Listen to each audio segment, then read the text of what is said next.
So now I want to invite Daniel Kirschbaum for the report of the ELCA. Daniel is a child of the Crosse Area Synod, and actually, I was his camp counselor at Sugar Creek Bible Camp. And several years ago, while he was doing some work with the Lutheran World Federation down in Chile, my father, who's down in the back row over there, came back and said, I think I met a camper of yours in Chile, who happened to be Daniel. And then we met again in the Holy Land, of all places. We connected as we traveled through the Holy Land, walking alongside our siblings of the Evangelical Lutheran Church in Jordan and the Holy Land, there for a very special occasion of the ordination of the first female pastor, who he had gotten to know through the LWF. Yes. And so Daniel now serves as the Senior Director for Young Adult Communities at ELCA Churchwide. Let us welcome him home for this presentation.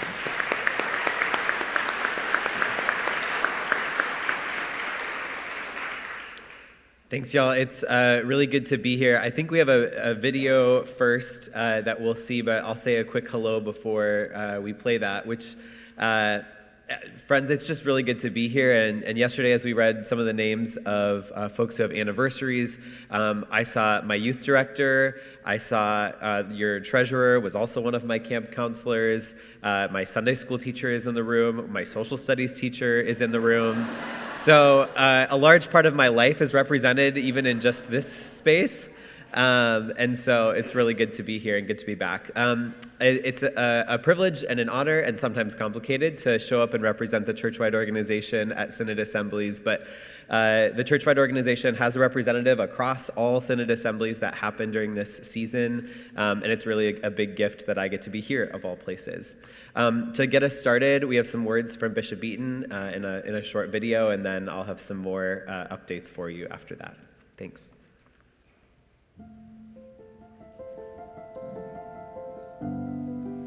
There is a saying, may you live in interesting times.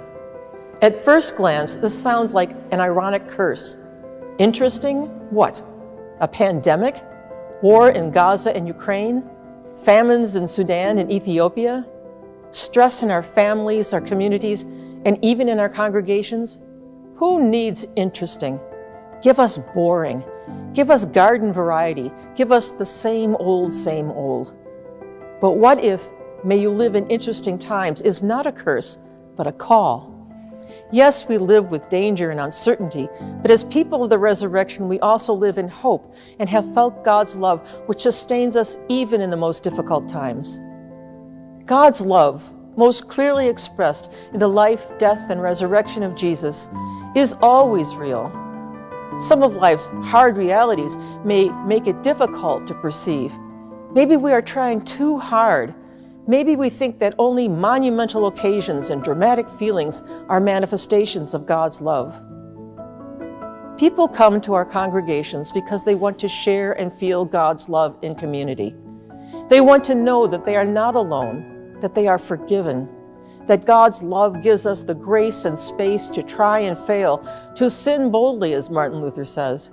And we, as broken as we are, as dulled as we might have become to the reality of God's love, have not been cursed with interesting times, but are called to serve as ambassadors of God's love.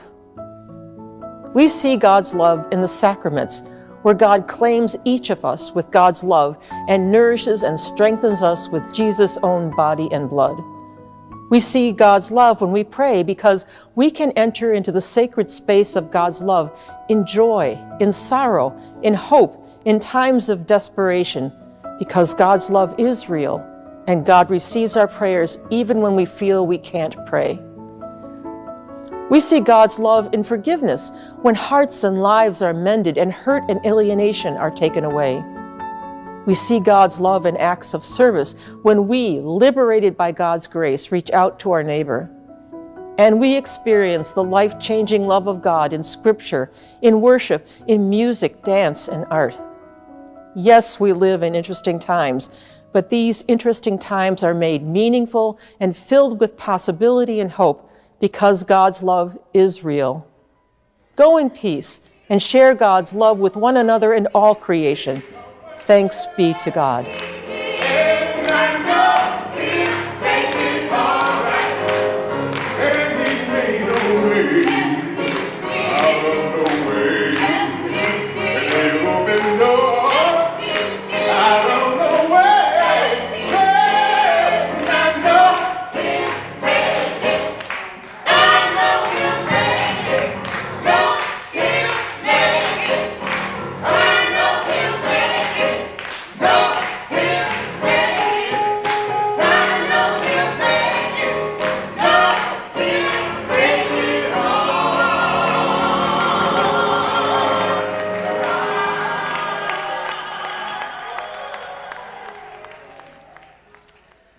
Friends, it's a deep joy for a lot of my working life to be making God's love made real, or witnessing the ways that God's love is made real as we know it to be, through the prophetic voice and witness of young adults in this church.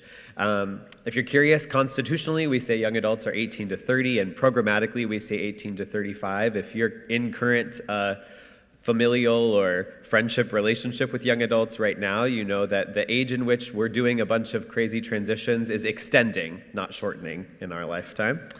And so that age increases a bit. It means I get to work on a team of folks who support things like international scholarships for the folks in our global companion churches seeking theological education or education that supports the capacities of their church. It means I get to liaison with our outdoor ministries like Sugar Creek, where I served for 4.5 summers, and led by awesome folks like Jesse, and Carla Stanton's in the room too. It means that I get to support the team that does incredible work at our campus ministries, like Pastor Paul, who's in the space, who actually also helps us out in the Churchwide organization in our digital ministry spaces, and so we're grateful as well. And it means we get to steward other really incredible communities, both in person and online. And this summer, we look forward to a gathering of those young adults in New Orleans alongside the youth. So that's a little bit about what I do, and excited to share more about that in our break times too. Friends, it's a big gift that you all are to this church. And one of the things that we do as a part of our Churchwide report is to say thank you for your mission support. We can go to the next slide. Because the work of both how we show up across the country in really important ways and around the world is deeply supported by the generous ways that you all show up in this church through mission support. So a huge thank you for the over $344,000 that come from this synod in your mission support. Another way that you all continue to support, you can go to the next slide, the Churchwide organization, is through the incredible leadership that comes out of this synod. Maybe we skipped one, I'm not sure actually, but that's all right. Is there one in between there? Slide, friends? Perfect. I want to make sure Mr. Joel Miller is thanked for his service on church council. We benefit from the gift of time and talent from volunteers and the leadership formed in synods and then expressed at the national level.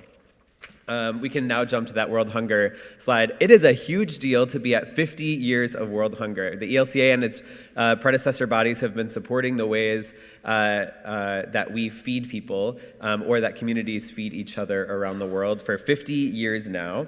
This past year, over $20 million across the ministries of the ELCA was raised towards the World Hunger efforts. They support hunger and poverty ministries, and we want to say thank you to this synod's significant contribution of over $183,000 to that immensely important cause. It's one of the very concrete ways that we show up as God's hands and feet in the world. As we reflect on our last 50 years of ministry together, we know that God calls us to respond to the needs of the world now more than ever. And so if you're curious about World Hunger, you can find that on the ELCA's website, which is sometimes complicated to navigate. So if you have questions, happy to answer those too.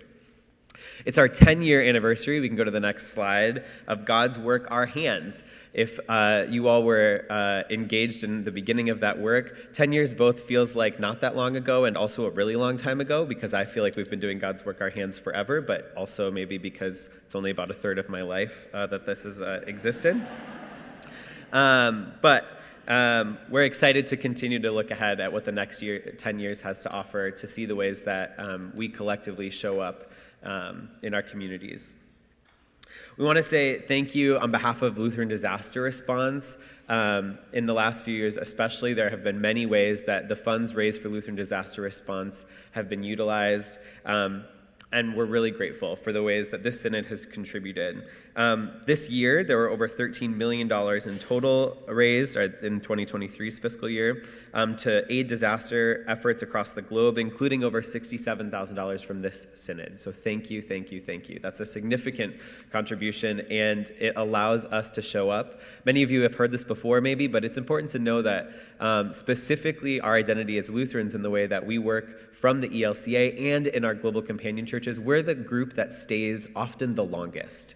So there are many groups who are able to rush quickly and be present when a disaster happens, and often, and this is known across disaster response organizations, including the Red Cross, the Lutherans are known as the ones who stick it out and stay to see that we have sustaining aid that continues past that initial response. You may have heard, we can go to the next slide, of the Commission for the Renewed Lutheran Church, and if you haven't, that's okay. But this commission was formed in response to memorials at the 2022 Churchwide Assembly. The memorial was entitled Restructure the Governance of the ELCA, which sounds big and scary for some folks. The commission's mandate, though, is somewhat specific, and it's to reconsider the statements of purpose for each expression of this church, the principles of its organizational structure, and all matters pertaining thereunto, being particularly attentive to our shared commitment to dismantle racism. So 35 diverse members from across the church were appointed to that commission in 2023 and have begun their work. When we talk about expressions of the church, we're referring to the Churchwide organization, synods, and congregations. The commission has met 5 times now, both virtually and in person, divided that work up into 7 committees, and the commission members have engaged in over 60 listening sessions across this church, offered an online survey, and are currently preparing recommendations for a faithful path forward that equips and empowers all of the expressions of the ELCA for relevant and faithful ministry in our contexts. So a report and recommendation will be presented at the 2025 Churchwide Assembly, with a potential recommendation of a special assembly of the ELCA. That's a possible recommendation that could come forward from that group. And the Churchwide Assembly, this isn't in my script, but it is on somebody's bingo card, is happening next summer, 2025, in Phoenix, Arizona. You're welcome, bingo friends. You can go to the next slide. Registration is closed for this event, but I've heard talks of many of you being excited about the ways that you're sending young people to gather together in New Orleans this summer. We have the Multicultural Youth Leadership event and The Table, which is an event for youth living with disabilities or who are disabled, and those pre-events take place before the youth gathering, and this year, for the first time ever, we have a young adult gathering happening at the same time as the youth gathering. To have a whole ton of folks under the age of 35 together in one city.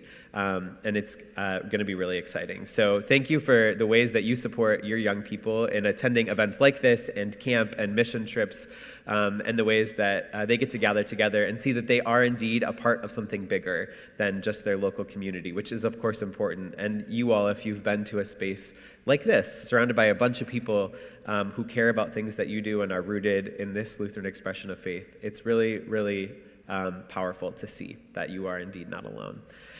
Friends, thank you. You can go to the next slide. It's a joy to be here. I'm excited to see you in a little bit in workshop space and panel. And again, I'm thankful to be formed by this synod and the leadership of many of you in this room, both theologically and in my high school education. So, appreciate all that you do, and I take you with me wherever I go. So thanks, friends. Thank you very much.